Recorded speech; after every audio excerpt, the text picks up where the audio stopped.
물가를 안정시키려고 했기 때문에 뭐 경제가 더 불안해졌다. 이제 그렇게 직접적으로 얘기할 수는 없지만 그 물가 안정이 왜 그렇게 그 최근에 강조됐냐 그거부터 생각을 하면은 그게 연결이 된 게 보입니다. 왜냐면은 물가 안정을 제일 바라는 사람들은 금융 투자가들이거든요. 대부분의 금융 상품이 그 명목 가격으로 그 이자율이라던가 이런 게 책정이 돼 있기 때문에 금융 투자자 입장에서는 인플레가 높으면 굉장히 손해가 많아요. 그렇기 때문에 그 다른 사람들보다 더 강하게 금융 투자자들은 그 물가 안정을 원하고 그거를 하기 위해서 그 이루어지는 그러니까 사용되는 정책들이라는 것들이 한편으로는 경제 성장을 어렵게 만듭니다. 왜냐하면은 물가를 안정시키기 위해서 특히 이제 뭐 브라질이나 뭐 이런 식으로 그 과거에 하이퍼 인플레이션 뭐 이런 경험이 있던 나라들은 거기에 알레르기가 생겨가지고 물가를 모든 걸 제치고 물가를 낮추려다 보니까 물가 상승을 낮추려다 보니까 엄청난 고이자율 정책을 쓰게 돼요. 그래가지고 브라질 같은 경우는 실질 이자율이 뭐 10%, 12% 이렇게 되는데 이게 사실 이자율이 그렇게 되면은 돈을 빌려서 사업을 할 수가 없거든요. 왜냐하면은 전 세계적으로 볼 때 비금융업체들의 평균 이윤율이 나라에 따라서 다르지만 3%에서 한 7% 사이에요. 그러니까 이자율이 예를 들어 10%면 기업의 투자를 생산적인 투자를 할 이유가 없습니다. 그 기업이 돈이 있다고 해도 그걸로 국채 같은 거 사놓고 그 돈 받아먹는 게 더 이익이란 말이죠.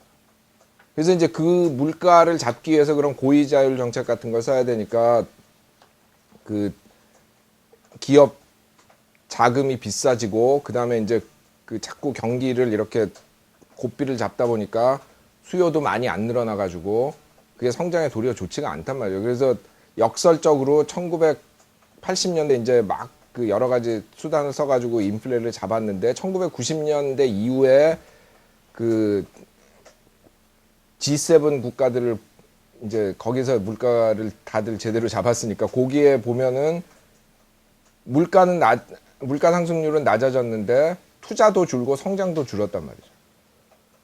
그리고 이제 그런 그 패키지 속에서 또 뭐가 있냐면은 자본 자유화가 됐잖아요. 그러다 보니까 엄청나게 금융 불안이 늘어난 거예요.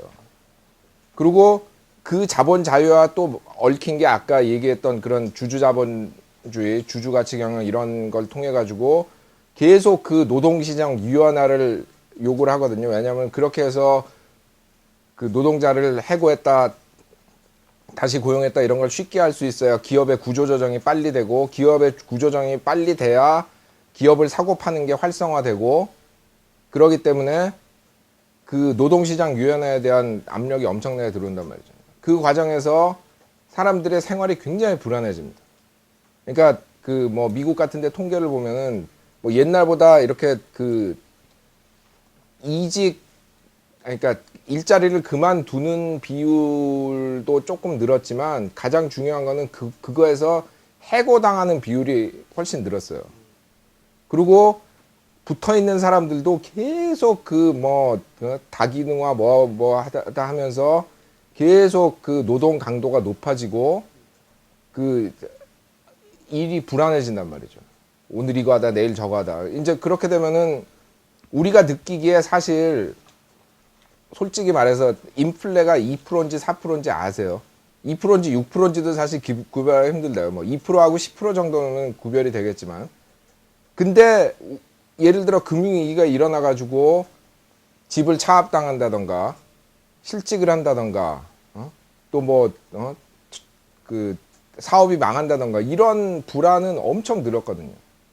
그러니까 사실 안정이라고 하는 게 물가 안정이 경제 안정의 전부가 아니에요. 왜냐면은 그 금융 안정도 돼야 되고 우리의 생활도 안정이 돼야 되고 우리의 직장도 안정이 되고 그래야 그게 진짜 안정인데 거시경제 안정 이퀄 물가 안정 이런 식으로 그걸 재규정함으로써 오직 그쪽에 초점을 맞추면 말하자면 금융 자본만을 위한 그런 정책이 이제 펴지는 거죠. 그 과정에서 금융 불안은 도리어 더 늘어나고 우리의 일자리도 불안해지고 이 일자리를 갖고 있어도 거기에서 하는 일도 불안해지고 이렇기 때문에 사실은 더 불안해진 거죠, 경제가. 그러니까 맨날 뭐 이제 드디어 뭐 경제가 안정화됐다고 하는데 사실 우리가 느끼기엔 한국만 해도 80년대, 90년대에 비해서 물가 상승률은 훨씬 떨어졌는데 훨씬 더 불안하단 말이에요.